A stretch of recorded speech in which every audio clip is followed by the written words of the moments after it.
Hello everyone. शुभारंभ IAS के इस क्रैश कोर्स में आप सभी का स्वागत है। ये क्रैश कोर्स हिस्ट्री का है और इसमें हमने एंशिएंट हिस्ट्री शुरू की है। पिछले जो लेक्चर्स थे उसमें हमने जो पाषाण काल था उसको हमने समझ लिया था। फिर हमने ताम्र पाषाण काल समझा और हमने जो तीसरा जो टॉपिक शुरू किया था वो टॉपिक था सिंधु घाटी सभ्यता। सिंधु घाटी सभ्यता में भी हमने कई चीज़ें पढ़ ली थी। जैसे उसके इंट्रोडक्शन के बारे में हमने समझ लिया था। इंट्रोडक्शन के बारे में समझ लिया था, भूमिका, उत्पत्ति के बारे में समझ लिया था, कालक्रम के बारे में समझ लिया था और विस्तार के बारे में समझ लिया था।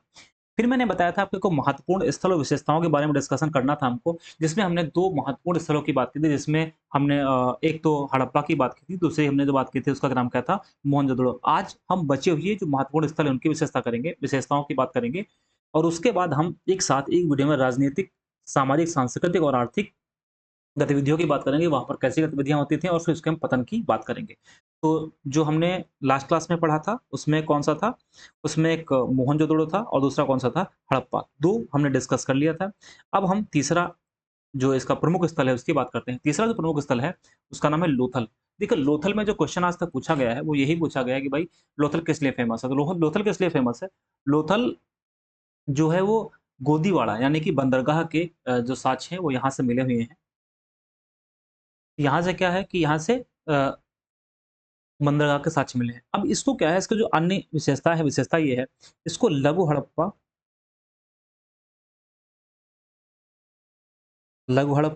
या इसको लघु मोहनजोदड़ो कहते हैं। क्या कहते हैं? लघु हड़प्पा या लघु मोहनजोदड़ो कहते हैं। और दूसरी इंपॉर्टेंट बात है कि भाई ये किस नदी के किनारे था? किस नदी के किनारे स्थित था? ये भोगवा नदी के किनारे स्थित था। कौन सी नदी थी? भोगवा नदी के किनारे स्थित थी। ठीक है? खोज किसने की थी? तो एसआर राव ने इसकी खोज की थी। किसने खोज की थी? खोजकर्ता कौन है? एसआर राव। कब? तो 1954 में, 1954 में इन्होंने इसकी खोज की थी। अब यहाँ पर मैंने बताया कि सबसे इम्पोर्टेंट बात क्या है? सबसे इम्पोर्टेंट बात इसकी ये है कि इसको यहाँ जो साक्ष्य प्राप्त हैं वो क्या है? गोदीवाड़ा, गोदीवाड़ा कह सकते हैं, डॉकयार्ड कह सकते हैं और बंदरगाह कह सकते हैं। यानी कि इसके साक्ष्य प्राप्त हुए और यही सबसे ज़्यादा एग्ज़ाम में क्वेश्चन पूछा गया है कि सिंधु घाटी सभ्यता में लोथल यानी सिंधु घाटी सभ्यता में बंदरगाह के साक्ष्य कहाँ से प्राप्त हुए हैं? तो लोथल से साक्ष्य प्राप्त हुए हैं। अब इसमें अगर बात करोगे भाई गुजरात की अगर बात करते हैं भाई, तो किस तरीके से होगा? कुछ इस तरीके से बना होगा, देखिए यहाँ पर। तो इस साइड में ये क्या है? कच्छ की खाड़ी है। कच्छ की खाड़ी है और फिर यहाँ पर क्या है? तो खंभात की खाड़ी, खंभात की खाड़ी। तो यहाँ पर जो हमने लोथल की बात की तो लोथल कहाँ पर है? अगर आप देखेंगे तो लोथल कुछ इस साइड में यहाँ पर मिलेगा आपको लोथल। ये लोथल है। और जो कच्छ की खाड़ी है यहाँ पर इंपॉर्टेंट स्थल कौन से हैं? तो धौलावीरा, ये भी बहुत इंपॉर्टेंट है। धौलावीरा यहाँ पर एक इंपॉर्टेंट स्थल है और सुरकोटड़ा भी है। ठीक है? तो पहली बात हम अगर लोथल के बारे में समझते हैं, लोथल के बारे में हमने समझ लिया कि लघु हड़प्पा या लघु मोहनजोदड़ो कहते हैं। भोगवा नदी के किनारे स्थित है। इसके साथ-साथ में खोजकर्ता कौन है? एसआर राव इसके खोजकर्ता हैं। और गुजरात में कहाँ पर? ध्यान रखिएगा खंभात की खाड़ी और गोदीवाड़ा डॉकयार्ड बंदरगाह के यहाँ पे साक्ष्य प्राप्त हुए हैं। अब यहाँ पर एक इंपॉर्टेंट पॉइंट समझिएगा, हमने आपको बताया था लास्ट क्लास में कि जो हड़प्पा सभ्यता के नगर थे वो 2 भागों में विभाजित थे, पश्चिमी और पूर्वी टीला। तो यहाँ पर ये जो पश्चिम ये इधर पश्चिमी टीला है, इधर पूर्वी टीला है। पश्चिमी और पूर्वी टीला के यहाँ पर खास बात क्या है कि पश्चिमी और पूर्वी जो टीला है वो दोनों एक ही दीवार से घिरे हुए हैं। खास बात क्या है कि यहाँ पर जो पश्चिमी और पूर्वी यानी कि इधर पश्चिमी टीला यहाँ पर और यहाँ पर पूर्वी टीला, दोनों ये एक ही दीवार से घिरे हैं। अब ये बात ध्यान रखने वाली, अगर आपसे क्वेश्चन पूछता है कि सिंधु घाटी सभ्यता के किस शहर के पश्चिमी और पूर्वी टीला दोनों एक ही दीवार से घिरे हुए हैं, तो कौन से हैं? तो कौन सा है? लोथल। अब इसमें खास बात समझिएगा, एक ही रक्षा दीवार से घिरे हुए सिंधु घाटी सभ्यता के 2 स्थल हैं। एक जो मैंने बताया लोथल, दूसरा कौन सा है? सुरकोतड़ा। ध्यान रखिएगा, एक है लोथल और दूसरा कौन सा है? सुरकोतड़ा। सुरकोतड़ा एक ही रक्षा दीवार से घिरे हुए, ठीक है? अब इसमें कुछ महत्वपूर्ण चीज़ें प्राप्त हुई हैं, कहाँ से? लोथल से कुछ महत्वपूर्ण चीज़ें प्राप्त हुई। जैसे एक तो है कि यहाँ पर 20 समाधियाँ प्राप्त हुई हैं। लोथल में खास बात क्या है कि 20 समाधियाँ प्राप्त हुई हैं। समाधियाँ प्राप्त हुई हैं। उसके साथ-साथ में जो वर्गाकार अग्निकुंड के साक्ष्य मिले हैं, वर्गाकार और वृत्ताकार अग्निकुंड के साक्ष्य, अग्निकुंड के साक्ष्य प्राप्त हुए हैं। और इसके साथ-साथ में यहाँ पर 2 राक्षस 2 राक्षस के मुँह वाली मोहर, दूसरा यहाँ मम्मी का मॉडल प्राप्त हुआ है। तो ध्यान रखिएगा, ये चीज़ें कहाँ पर मिली हैं? तो लोथल में मिली हैं। इसके बाद बात करते हैं चनहुदड़ो। देखो चनहुदड़ो की अगर बात करते हैं यहाँ पर, तो चनहुदड़ो में सबसे इम्पोर्टेंट बात ये है कि इसमें पश्चिमी और पूर्वी टीला दुर्गीकृत नहीं है। देखो, अभी हमने पढ़ा पश्चिमी और पूर्वी टीला जो दुर्गीकृत है वो किस मतलब एक ही दीवार से दुर्गीकृत है, वो कौन-सा है? उसका नाम है लोथल। लेकिन दुर्गीकृत नहीं है वो कौन-सा है? चनहुदड़ो। ठीक है? चनहुदड़ो के बारे में बात करते हैं, तो किस नदी के तट पर है? नदी कौन-सी है? तो सिंधु नदी। सिंधु नदी के बाएँ तट पर। किस पर है? बाएँ तट पर है। किसने खोज की? खोज किसने की? तो 2 बार, एक तो 1931 में, एक 1935 में। 1931 में जो खोज की, वो एनजी मजूमदार मजूमदार और इसके बाद 1935 में जो खोज की, वो अर्नेस्ट मैके ने खोज की। ठीक है? और यहाँ पर झूकर-झाँकर संस्कृति, यहाँ पर क्या होता है? झूकर-झाँकर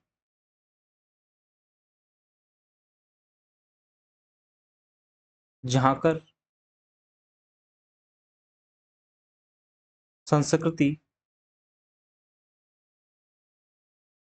संस्कृति के साक्ष्य मिले हैं।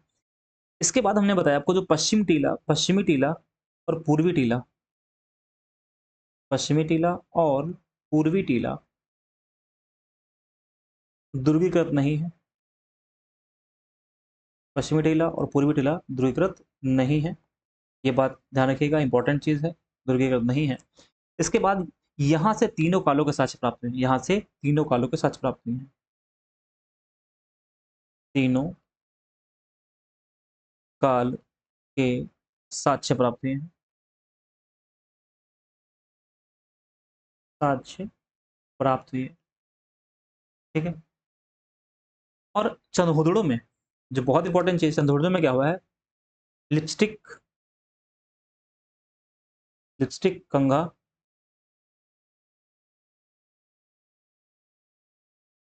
इत्र यानी कि सौंदर्य प्रसाधन की वस्तुओं के साक्ष्य, सौंदर्य प्रसाधन की वस्तु के साक्ष्य, वस्तु के साक्ष्य। और यहाँ पर मनके बनाने का कार्य भी, बनाने का जो कार्य है उसको भी, उसके भी साक्ष्य मिले हैं। मनके बनाने का कार्य, यहाँ पर भी इसके भी साक्ष्य मिले। ध्यान रखिएगा, इसमें जो सबसे इंपॉर्टेंट बात है कि दुर्गीकृत नहीं है, और सब उसके बाद दूसरी इंपॉर्टेंट बात है यहाँ पर सौंदर्य प्रसाधन की वस्तुओं को भी साक्ष्य प्राप्त हुए हैं। ठीक है? अब इसके बाद बात करते हैं कालीबंगा। देखो कालीबंगन की जब बात करते हैं, ये इसको कालीबंगा भी कहते हैं।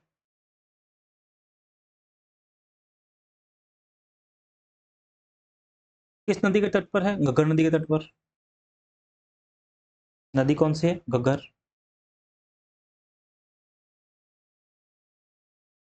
घग्गर नदी के तट पर। और खोज कब की गई? तो 1957 में।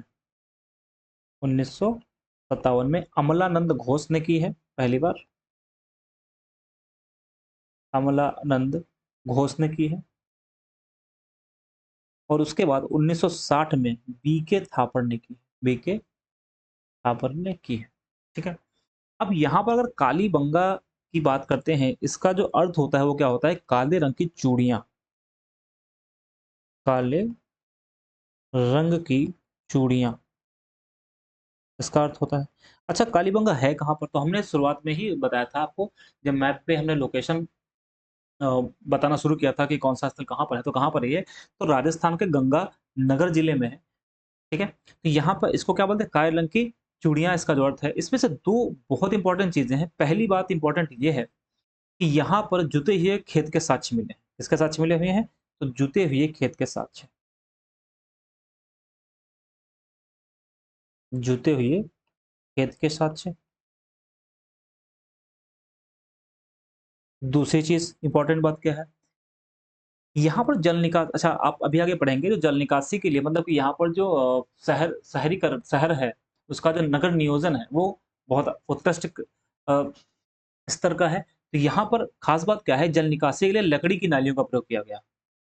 इसके बाद ऊँट की हड्डियों के भी साक्ष्य मिले हैं। ऊँट की हड्डियाँ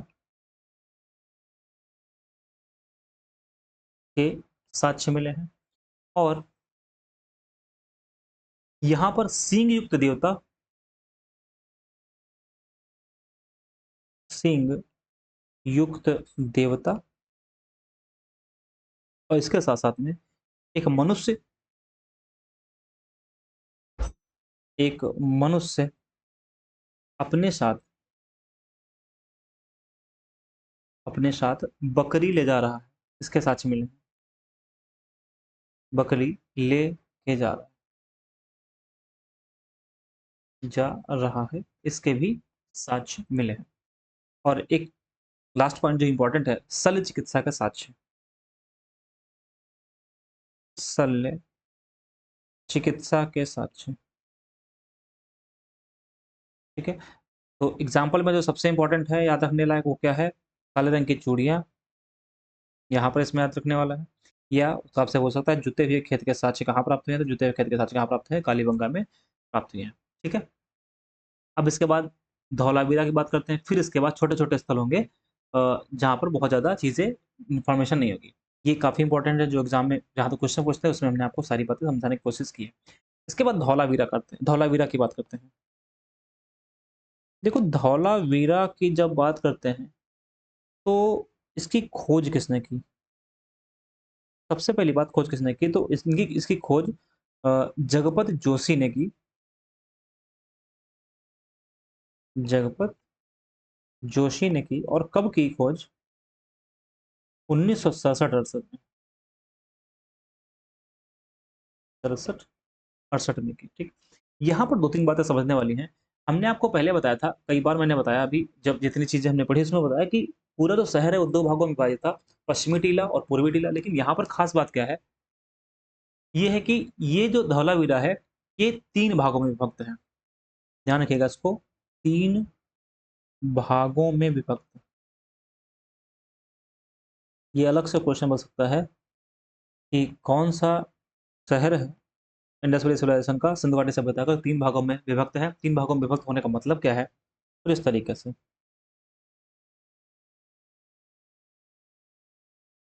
यहाँ पर। तो ये तो हो गया पूर्वी टीला, पूर्वी टीला, और ये हो गया पश्चिमी टीला। बीच में है तो क्या हो जाएगा ना, इसका मध्यमा। तो 3 भागों में विभाजित है। और जो सबसे यूनिक बात यहाँ पर बताती है वो क्या है? वो ये है कि यहाँ पर एक स्टेडियम के साक्ष्य मिले हैं। यहाँ पर क्या मिला हुआ है? स्टेडियम के साक्ष्य। स्टेडियम के साक्ष्य मिले हैं, और 10 अक्षर की नंबर प्लेट, 10 अक्षर की नंबर प्लेट, नंबर प्लेट यहाँ से मिली, ठीक है? और पूरे सिंधु घाटी सभ्यता में यहाँ पर जल प्रबंधन की उच्च कोटि की व्यवस्था थी। जल प्रबंधन की उच्च कोटि की व्यवस्था। इसके साथ-साथ में शैलकृत स्थापत्य, शैलकृत स्थापत्य, जिसमें जलकुंड के साक्ष्य, जलकुंड के साक्ष्य, और ये यहाँ पर तीनों अवस्थाएँ पाई जाती हैं। तीनों अवस्थाएँ का मतलब क्या है? मतलब ये है कि हड़प्पा पूर्व, हड़प्पा पूर्व, हड़प्पा कालीन और हड़प्पा पश्चात। हड़प्पा पश्चात। और ये बात कहाँ पर है? धौलावीरा में। तो तीनों अवस्थाएं कहाँ कहाँ पाई जाती हैं, तो उसके नोट में समझ लीजिएगा, दो जगह, एक तो धौलावीरा, दूसरा कहाँ पे है? राखीगढ़ी। ये तीनों अवस्थाएं कहाँ कहाँ पाई जाती हैं? तो धौलावीरा और राखीगढ़ी में। ठीक है। तो इसमें दो चीज़ें बहुत इंपॉर्टेंट हैं। पहली बात ये इंपॉर्टेंट है कि भाई स्टेडियम कहाँ पाया जाता है, ये तो बहुत बार पूछा गया सवाल है, स्टेडियम कहाँ पाया जाता है, वो हो गया। दूसरा, यहाँ पर 10 अक्षर की नंबर प्लेट कहाँ से पाई गई है? तो धौलावीरा से पाई गई है, और 3 भागों में ये विभक्त है। ठीक है। अब इसके बाद अगर हम बात करते हैं भाई बनावली, तो बनावली में अगर हम अब छोटे छोटे शहर बचे हैं, मतलब बहुत ज़्यादा इसमें इन्फॉर्मेशन नहीं है। अगर हम बनावली की बात करते हैं तो कहाँ पर है? तो पहला सवाल तो यही है, कहाँ पर है? तो हरियाणा में है। बनावली कहाँ पर है? तो हरियाणा में है। और किसने खोज की थी? तो खोज करता RS बिस्ट है। किसने की थी खोज? RS बिस्ट ने। कब? 1973 में, 1973 में। यहाँ पर बस दो बातें समझनी है। एक तो किस नदी के किनारे है? तो सरस्वती नदी। और दूसरी जो इम्पोर्टेंट चीज़ है वो ये है, मिट्टी के हल की बनी आकृति। ये इम्पोर्टेंट चीज़ है कि मिट्टी के हल की बनी आकृति के साक्ष्य यहाँ से मिले हैं। तो ये बात इंपॉर्टेंट है, ध्यान रखिएगा, एग्जाम में पूछी जा सकती है। और आखिरी इसमें जो इंपॉर्टेंट चीज़ वो क्या है? जौ के साक्ष्य। जौ के साक्ष्य प्राप्त। तो इसमें बस दो इन्फॉर्मेशन ध्यान रखने वाली है। एक तो मिट्टी, ये काफ़ी इंपॉर्टेंट, जो एग्जाम में अक्सर पूछता है ये वाला। मिट्टी के हल से बनी जो आकृति वो कहाँ से प्राप्त हुई है? तो प्राप्त हुई है बनावली से प्राप्त हुई है। बाकी जौ के साक्ष्य कहाँ से प्राप्त है? तो बनावली हरियाणा से प्राप्त हुई है। ठीक है। तो ये तो हो गए कुछ जो इंपॉर्टेंट इंपॉर्टेंट शहर थे। अब हम कुछ और शहरों की बात कर लेते हैं। जैसे अगर आप बात करेंगे रोपड़। रोपड़। रोपड़ कहाँ पर है? तो पंजाब में है। रोपड़ कहाँ पर है? पंजाब में है। किस नदी के किनारे है? तो नदी कौन सी है? तो नदी है सतलज। नदी कौन सी है? सतलज। खास बात जो है इसमें इंपॉर्टेंट ये है कि इसकी खोज स्वतंत्रता के बाद उत्खनन होने वाला पहला स्थल है। स्वतंत्रता के बाद उत्खनित होने वाला पहला स्थल है। पहला स्थल है। ठीक है। और यहाँ पर एक इंपॉर्टेंट चीज क्या है? मालिक के साथ कुत्ते को दफन करने के साथ मिले। मालिक के साथ, मालिक के साथ कुत्ते को दफनाने के साथ, दफनाने की साक्ष्य यहाँ से प्राप्त हुई है। तो इसमें दो बातें ध्यान रखिएगा, बहुत इंपॉर्टेंट है। एक तो ये जो मैंने आपको ये बात बताई, ये वाली। दूसरी, कुत्ते के साक्ष्य, दफनाने के साक्ष्य कहाँ मिले हैं मालिक के साथ में? तो वो मिले हैं वो रोपड़ से। ठीक है। अब इसके बाद अगर हम बात करते हैं राखीगढ़ी। तो राखीगढ़ी के बारे में एक बात हमने पहले बता दी आपको यहाँ पर, कि राखीगढ़ी में तीनों अवस्थाएं प्राप्त होती हैं। दूसरी बात क्या है कि भारत में हड़प्पा सभ्यता का सबसे बड़ा स्थल है। ठीक है। राखीगढ़ी की अगर बात करते हैं तो यहीं पर एक नोट समझ लेते हैं। देखिए नोट क्या है, क्षेत्रफल की दृष्टि से सैंधव सभ्यता,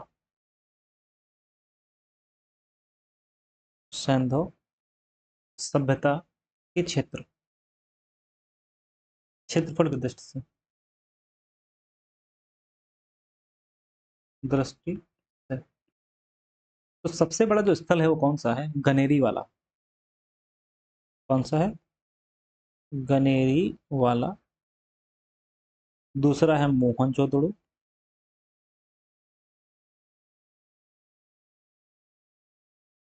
तीसरा है राखीगढ़ी।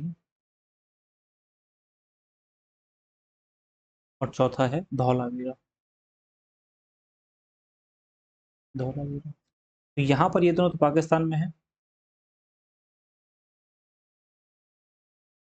पाकिस्तान में है, और ये दोनों कौन से हैं, भारत, कहाँ पे है, भारत। तो हमने यहाँ पर बताया है कि भारत में हड़प्पा सभ्यता का सबसे बड़ा स्थल कौन सा है, तो राखीगढ़ी है, लेकिन पूरे हड़प्पा सभ्यता का सबसे बड़ा स्थल कौन सा है, तो कनेरी वाला, जो कि पाकिस्तान में है। ठीक है, तो हम कुछ उत्तर प्रदेश के स्थल देख लेते हैं, उत्तर प्रदेश के। देखिए, उत्तर प्रदेश के स्थल हमें इसलिए ज़्यादा इंपॉर्टेंट तरीके से पढ़ने हैं क्योंकि यहाँ पर उत्तर प्रदेश स्पेशल में भी क्वेश्चन पूछ सकता है।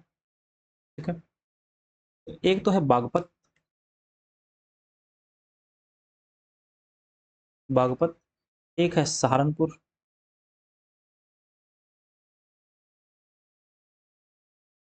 और तीसरा है मेरठ। बागपत से में सनौली, सहारनपुर में बड़गांव, हुलास, अंबा खेड़ा, और सकतपुर। मेरठ में आलमगीरपुर, आलमगीरपुर, हस्तिनापुर,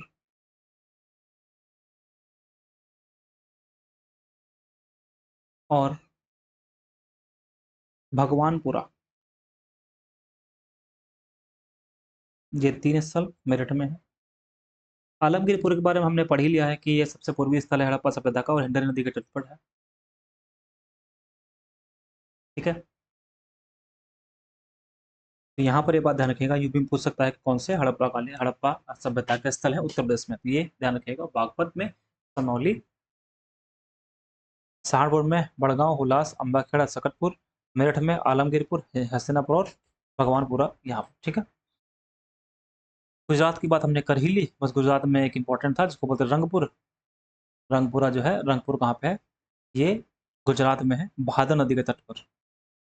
ये पर देख लेते हैं, जो रंगपुर है वो कहाँ पर, भादर नदी के तट पर। तो भारत की में जो इंडस वैली सिविलाइजेशन के कुछ महत्वपूर्ण स्थल थे वो हमने देख लिए हैं। अच्छा हाँ, एक बचा है इसमें, इसका नाम है सुरकोतड़ा, सुरकोतड़ा। और सुरकोतड़ा में जो साक्ष्य मिले हैं वो बहुत इंपॉर्टेंट है, घोड़े के कंकाल के साक्ष्य, घोड़े के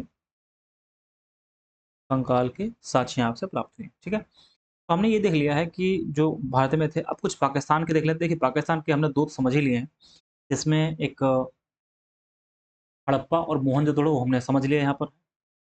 लेकिन पाकिस्तान में कुछ ऐसे स्थल हैं जो कि छोटे छोटे हैं, इंपॉर्टेंट है, जैसे फोर्ट दीजी, अलमुराद के साथ जुदीर दडो।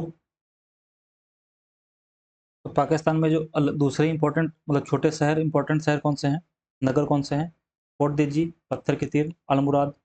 एकमात्र ग्रामीण स्थल, इस बात को ध्यान रखिए, बहुत इंपॉर्टेंट होगा। अगर आपसे मान लो कभी पूछता है कि हड़प्पा सभ्यता का ऐसा कौन सा स्थल है जो यहाँ पर ग्रामीण स्थल, ग्रामीण होने के साक्ष्य मिले, तो कौन सा है, अलमुराद।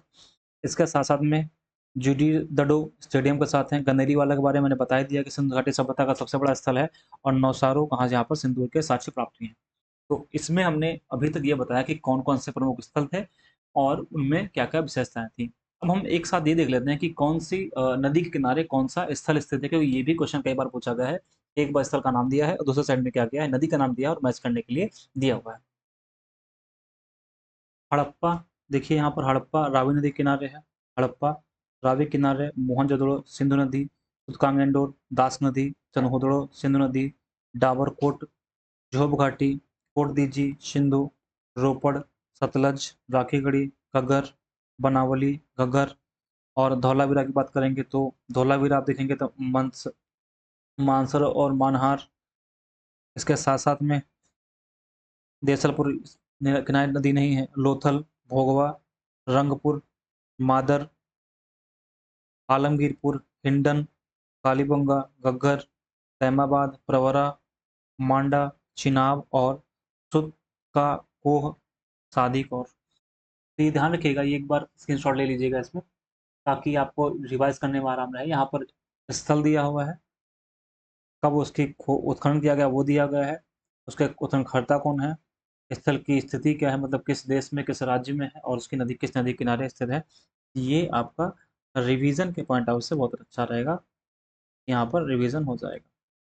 तो आज की वीडियो हमने प्रमुख स्थल खत्म कर दिए हैं, और अगली क्लास में हम लोग जो पढ़ने वाले हैं वो क्या पढ़ने वाले हैं, उसमें जो 3 टॉपिक इंपॉर्टेंट बचे हुए हैं उनके बारे में समझेंगे। जैसे इसमें यहाँ पर देखिए, राजनीतिक, सामाजिक, सांस्कृतिक और आर्थिक स्थिति पढ़ेंगे।